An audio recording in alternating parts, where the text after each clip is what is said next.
उसने कहा डैडी अगर हम शहीद हो जाएंगे तो हमको खुशी होगी। बेटा हमको भी खुशी होगी, तुम ईरान के लिए शहीद हो जाओ, हमको कोई गम नहीं। हिंदी की एक प्रचलित कहावत है कि जेब में नहीं दाने अम्मा चली भुनाने, यानी कि जब किसी व्यक्ति के पास आवश्यक संसाधन नहीं होते हैं फिर भी वो दिखावा करता है या बड़ी बड़ी बातें करता है, वो कर दूंगा ये कर दूंगा, लेकिन वो क्या कर सकता है ये वो भी जानता है।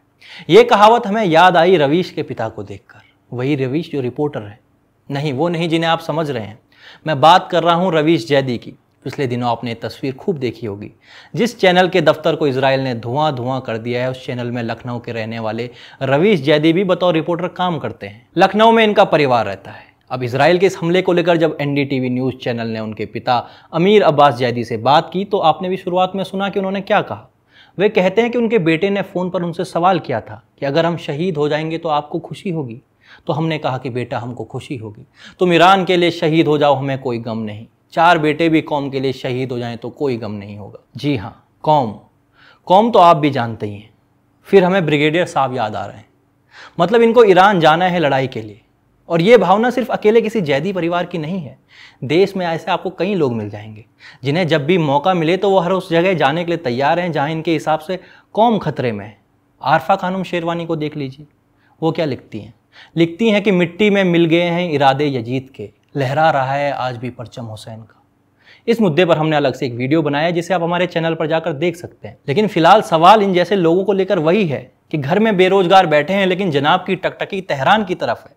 घर में गैस नहीं होगी लेकिन यमन और सीरिया की खबरें याद है। दादी अस्पताल में भर्ती होगी लेकिन गाजा में कौन घायल हुआ, इनका दुख गहराता जा रहा है। ऐसा क्यों है? तो इस क्यों का जवाब छिपा है उम्मा में।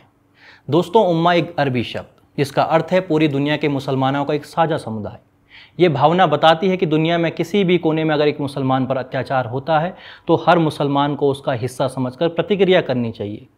अब दोस्तों, सुनने में भले ये भावुकता से भरी हुई परिभाषा लगे, लेकिन जब ये राजनीति में उतरने लगता है तो राष्ट्रवाद से भी टकरा जाता है। इसका सबसे बेहतरीन और जीवंत उदाहरण है भारत। कैसे? आइए इतिहास के कुछ अध्याय पलटते हैं। साल था 1912 में बाल्कन युद्ध छिड़ा। यूरोप के कुछ ईसाई देशों ने तुर्क साम्राज्य पर हमला किया। भारत उस वक्त अंग्रेजों की गुलामी में था, लेकिन भारतीय मुसलमानों के भीतर गुस्सा भड़क उठा। उन्होंने तुर्की को एक मजहबी सत्ता के रूप में देखा और उसकी हार को इस्लाम की हार के रूप में माना। यहाँ से शुरू हुआ बाल्कन मिशन। भारत में बाल्कन फंड बनाए गए, चंदा इकट्ठा हुआ और कुछ युवकों ने तो तुर्की जाकर लड़ाई में हिस्सा लेने की कोशिश भी की। भारत की जमीन पर रहकर भारत की गुलामी को नज़रअंदाज करके तुर्की की जंग को अपनी जंग बना लिया गया। क्यों? क्योंकि वहाँ इस्लामिक खिलाफत संकट में थी और उम्मा का भाव वतन से बड़ा हो गया था, हिलोरे मार रहा था। कुछ साल बाद फिर यही हुआ। साल 1919 में खिलाफत आंदोलन शुरू हुआ। प्रथम विश्व युद्ध के दौरान ब्रिटेन और फ्रांस ने तुर्की को तोड़ दिया और खलीफा की सत्ता कमजोर होने लगी। भारत में फिर वही पुराना जज्बा जागा। मोहम्मद अली, शौकत अली और मौलाना आज़ाद जैसे नेता सड़कों पर उतरे, लेकिन इस बार साथ में थे महात्मा गांधी। महात्मा गांधी को लगा कि इससे हिंदू मुस्लिम एकता मजबूत होगी और अंग्रेजी हुकूमत के खिलाफ सभी एकजुट होंगे। लेकिन आंदोलन की बुनियाद तो मजहबी थी। असल चिंता खलीफा की थी, जो न भारत में थे न भारत के लिए थे। फिर ऐसे ही साल आया 1923, जब फिलिस्तीन से 3 लोगों का एक प्रतिनिधिमंडल भारत आया। उनका नेतृत्व कर रहे थे जमाल अल हुसैनी। और मकसद क्या था? मकसद था कि अल-अक्सा मस्जिद की रक्षा के लिए भारत के मुसलमानों से आर्थिक मदद ली जाए। कहा गया कि यह मस्जिद खतरे में है और यहूदी इसे उपासना स्थल में बदलना चाहते हैं। भारत के मुस्लिम नेता फिर सामने आए। कौन थे मुस्लिम नेता? अली ब्रदर्स, मोहम्मद अली, शौकत अली और कई अन्य। उन्होंने चंदा इकट्ठा किया, सभाएं की, भाषण किए। अब दोस्तों, यहाँ पर आप गौर कीजिए, भारत अब भी गुलाम था।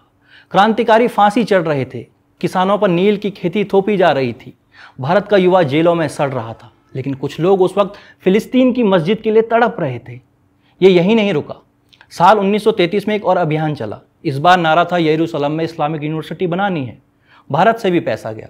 हैदराबाद के निजाम ने सबसे बड़ा योगदान दिया, लेकिन यूनिवर्सिटी तो कभी बनी ही नहीं। उस पैसे से एक वक्फ की ज़मीन खरीदी गई। जी हाँ, ताकि यहूदी वहाँ न बस सकें। मतलब यहाँ भी मकसद वही था, मजहबी शक्ति संतुलन, और भारत इसमें फिर सहभागी बना था। यानी एक ऐसे संघर्ष में जो न उसकी ज़मीन का था न उसकी ज़रूरत का था, लेकिन उम्मा को राष्ट्र के ऊपर रखा गया। दोस्तों, राष्ट्र के प्रति निष्ठा ये सिर्फ एक संविधान की बात नहीं होती, ये भावनाओं की जड़ होती है। ईरान या फिलिस्तीन के लिए शहीद होने की इच्छा रखने वाले लोग अक्सर कश्मीर और पाकिस्तान के मुद्दे पर चुप बैठ जाते हैं। शायद यही हमारे देश का दुर्भाग्य है। धन्यवाद।